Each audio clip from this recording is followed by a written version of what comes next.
Installing Windows Server 2016.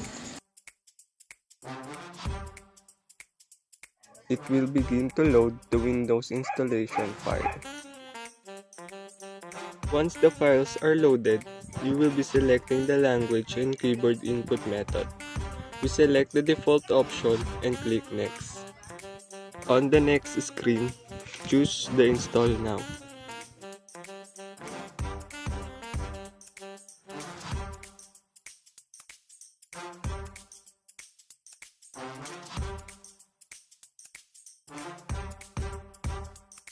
Select the second option.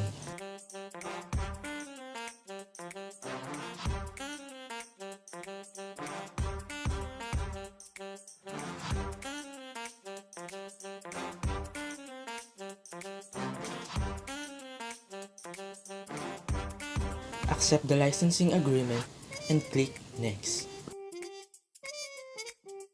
Choose Custom. Install Windows only. Just click Next to continue the installation. The installation of Windows Server will now begin.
Create a password for the administrator account.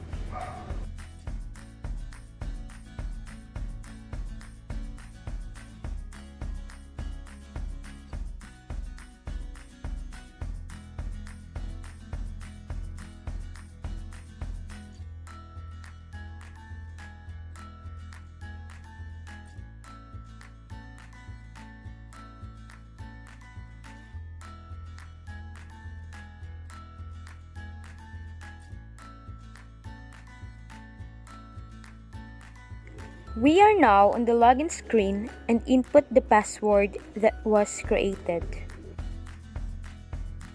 Use the Ctrl-Alt-Delete to log in. Enter the password you created to log in and press Enter.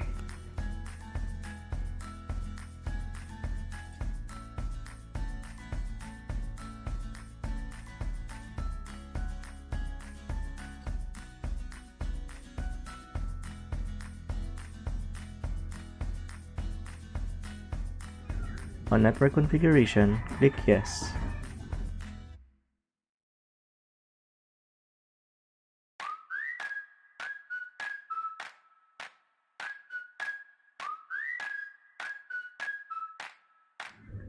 We have installed Windows Server 2016.